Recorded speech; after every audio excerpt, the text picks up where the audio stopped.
ایک خط سنیں. ہمارے پڑوس میں ایک آنکھوں سے معذور عورت رہتی ہے. اس کے ساتھ یہ مسئلہ تھا کہ اس کا شوہر بہت ظالم تھا. 2005 میں اس کی شادی ہوئی. شوہر شادی کے بعد صرف 40 دن اس کے ساتھ ٹھیک رہا. بس 2005 سے 15 تک اس نے یہ 10 سال جہنم میں گزارے. ایسا کون سا ظلم نہ تھا جو اس نے شوہر نے اس پر نہ کیا ہو. وہ بیچاری آنکھوں سے معذور ذرا سی جو غلطی ہوئی تو مار کوٹائی اور گالیوں کا ایک طوفان ہوتا تھا جو جب سب کچھ تہس نہس کر دیتا. ذرا سی غلطی پر اسے کہتا تم میرے 3 لفظوں کی مار ہو.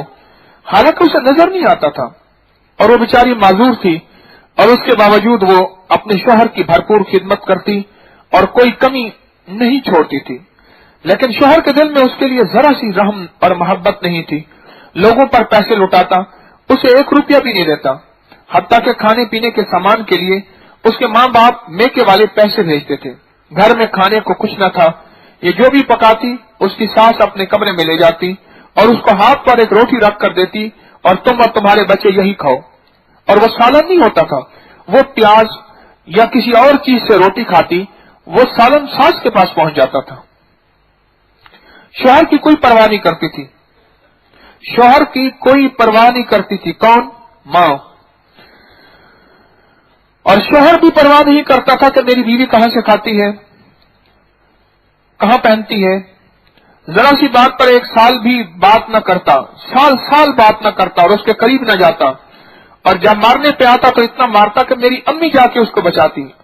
اس کی چیخیں محلے میں گونجتی تھیں. غرض جب ہم اس پڑوس میں آئے تو 8 سال کی تھی. اس پر 19 سال کی ہوں. اس وقت میں 19 سال کی ہوں. اس وقت میں کتنے سال کی تھی؟ 8 سال کی. یہ جو خط لکھ رہی خاتون, میں اس وقت 19 سال کی ہوں. میں اتنے سالوں میں نے اس پر ظلم ہوتے دیکھے. اس کا جینا گھر والوں نے حرام کر دیا اور دیور بھی کم نہیں تھے اور سارے اکٹھے ہو کے اسے مارتے تھے. اس معذور عورت کا تو کوئی بھی نہیں تھا اور نہ کوئی رہا. ضروریات زندگی وہ میری امی سے کہتی کبھی ایسا بھی وقت آئے گا میں ڈھیر سارا کھانا پکاؤں گی اور میں اور میرے بچے مل کے کھائیں گے. کبھی ایسا وقت بھی آئے گا میرے شوہر بازار سے میرے لیے کچھ چوڑیاں لے آئے گا. ہائے ہائے ہائے. جبکہ اس کا شوہر بازار سے اوروں کے لیے بہت چیزیں لے آتا اور اسے دکھاتا بھی نہیں تھا. غرض اس نے اپنی شادی کے 10 سال رو دھو کر گزارے اور بہت صبر کیا اور بہت ہزاروں وظیفے اور ادھر ادھر بہت توجہ, لیکن کوئی چیز کارگر نہ ہوئی. ابھی رمضان المبارک 2015 میں ہم نے اپری میں یہ وظیفہ پڑھا, یا رب موسیٰ یا رب کلیم بسم اللہ الرحمن الرحیم. اپنی پڑوسن کو بتایا, اس نابینا خاتون کو. اس نے پڑھا اور بے چینی سے پڑھا اور ہزاروں کی تعداد میں پڑھا بے چینی سے پڑھا. اس لفظ پہ ذرا غور کیجیے گا.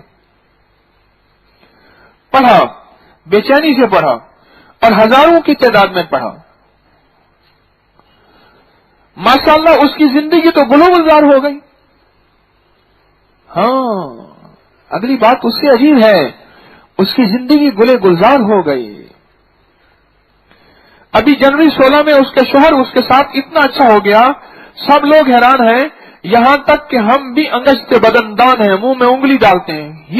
یہ بندہ اور یہ گھرانہ اور اس اندھی کے ساتھ اور یہ سلوک, جبکہ بے سلوک تو مجھے دیکھتے دیکھتے میں کتنے سال کی تھی, اب کتنے سال کی ہوں؟ 19 سال کی. یہ مجھے پاکستان سے خط آیا ہوا ہے. 19 سال کی ہو گئی ہوں اور لوگ حیران ہیں, یہاں تک کہ ہم بھی حیران ہیں یہ کیا ہو گیا. اب اسی فروری کے مہینے میں, یہ میرے کو تازہ خط آیا ہے, اسی فروری کے مہینے میں اس کا شوہر گیا اور بازار سے اس کے لیے بہت سارے کپڑے, جوتے اور پتہ نہیں کیا کیا لے کے آیا اور ساتھ چوڑیاں بھی لایا.